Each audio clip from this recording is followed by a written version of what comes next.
नमस्कार दोस्तों, युवा शॉर्ट हैंड में आप सभी का स्वागत है। डिक्टेशन 5 सेकंड बाद स्टार्ट होगी।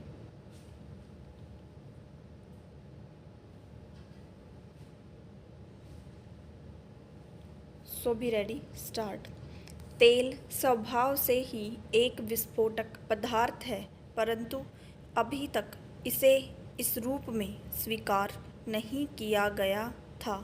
परंतु 1973 से इसके मूल्य में जो वृद्धि हुई है, उससे निश्चय ही यह विस्फोटक पदार्थ माना जाने लगा है। विराम 1973 से इसके मूल्य में वृद्धि की गई। विराम 1973 में जो तेल संकट विकासशील देशों के समक्ष आया, उससे स्थिति पूर्णतया बदल गई। विराम तब से पेट्रोलियम मंत्रालय हमारे यहाँ अलग रूप से कार्य करने लगा।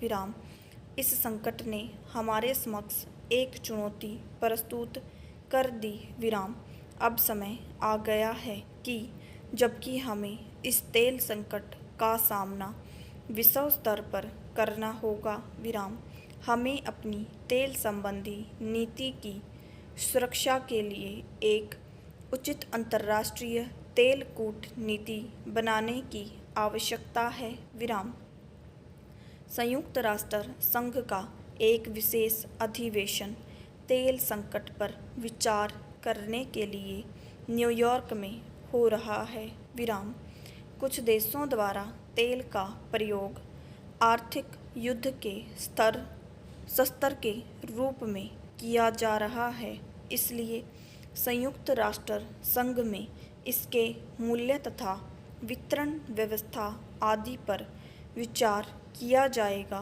विराम अब भारत को इसके बारे में अंतर्राष्ट्रीय नीति अपनानी पड़ेगी। वह कहाँ तक तथा किस प्रकार तेल उत्पादक देशों पर निर्भर रह सकता है। विराम इसके साथ ही हमें यह भी प्रयास करना पड़ेगा कि हम अपने ही तेल संसाधनों का भरसक लाभ उठा सकें। विराम कहने का तात्पर्य यह है कि हमें तेल के बारे में पूर्ण विचार विमर्श के बाद अपनी अंतर्राष्ट्रीय कूटनीति तैयार करनी पड़ेगी, क्योंकि यह भी संभव है कि कुछ आंतरिक समस्याओं के कारण तेल उत्पादक देशों में ही आपसी फूट पड़ जाए। विराम अतः मंत्रालय को इन सब बातों के बारे में पूर्णतया सतर्क रहना होगा।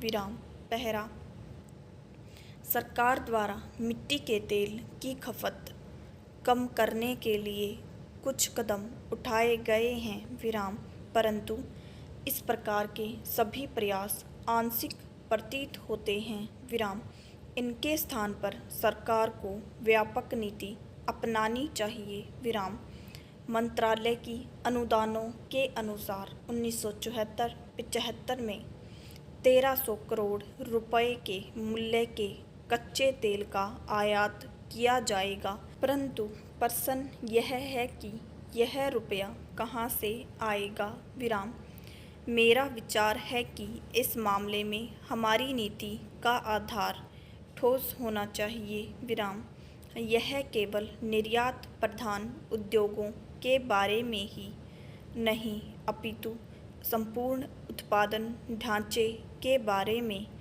अपनाई जाना चाहिए। विराम पहला, हमें बताया गया है कि एक ईंधन नीति समिति का गठन किया गया था। विराम परंतु आज 10 मास गुजर गए हैं, परंतु इस समिति का प्रतिवेदन प्राप्त नहीं हुआ है। विराम हमें समझ नहीं आता कि इस समिति द्वारा किस प्रकार के सुझाव दिए जाएंगे। विराम यदि हमें मिट्टी के तेल का उत्पादन और खपत कम करनी है, तो हमें इसके लिए अन्य विकल्प उपलब्ध करवाना पड़ेगा। विराम हमें इसके लिए कौन सी तकनीक अपनानी पड़ेगी। विराम इस संपूर्ण समस्या के बारे में व्यापक रूप से विचार करने की आवश्यकता है और उचित विचार विमर्श के लिए हमें औद्योगिक विकास मंत्रालय, रेल मंत्रालय और इस्पात तथा योजना मंत्रालय, इन सभी में अपेक्षित तालमेल स्थापित करना पड़ेगा।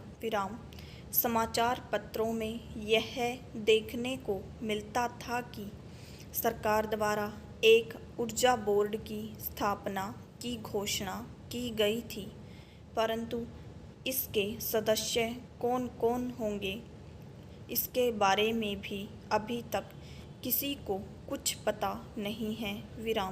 मेरे विचार से ऊर्जा संसाधनों के बारे में हमें यथाशीघ्र एक व्यापक नीति बनानी चाहिए।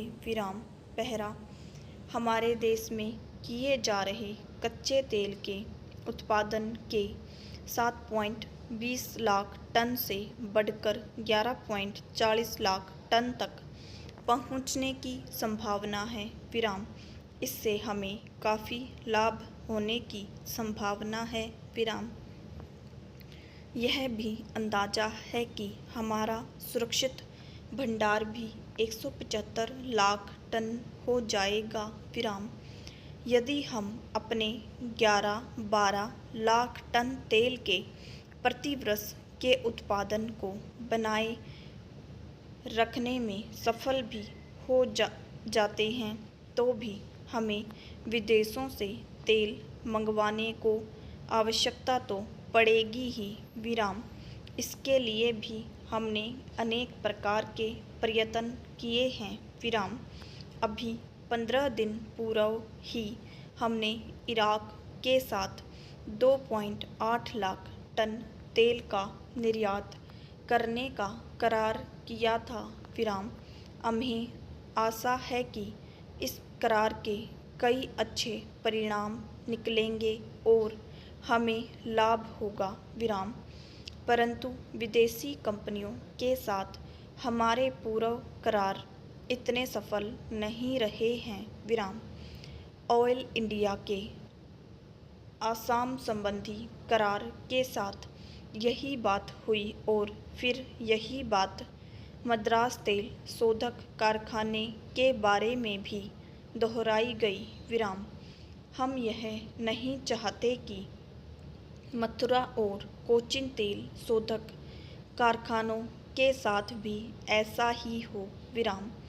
हम यह चाहते हैं कि कच्चे तेल की सप्लाई के संबंध में इराक के साथ हमारा करार पैसे की दृष्टि से नहीं, अपितु अन्य सभी पहलुओं से भी हमारे ही हित में हो। पहला, इस प्रकार के समाचार हमारे समक्ष आए हैं कि देश में उत्पादित कच्चे तेल के बारे में मंत्रालय वर्ष भर शांत रहा। अभी तक हमें यह नहीं मालूम कि तेल और प्राकृतिक गैस आयोग से संबद्ध मालवीय समिति की सिफारिशों का क्या हुआ। सरकारी उपक्रमों से संबद्ध समिति के एक प्रतिवेदन में ऑयल इंडिया की जांच करने की मांग की गई थी। इस कंपनी के 1971 के लेखे अभी तक चले आ रहे हैं, उन्हें बंद नहीं किया गया है। सरकार को इस संपूर्ण मामले की जांच करनी चाहिए। पहला, औषधियों के मूल्यों के बारे में भी सरकार की नीति कमज़ोर रही है। 1970 में 23 या 25 औषधियों के मूल्यों में वृद्धि की गई थी, परंतु कुछ ही समय बाद पुनः यह मामला भी औद्योगिक लागत तथा मूल्य ब्यूरो को सौंप दिया गया। आज 18 मास बीत जाने के बाद भी इसके बारे में कोई निर्णय नहीं हो पाया है। उद्योगों को आज अनेक कठिनाइयों का सामना करना पड़ रहा है।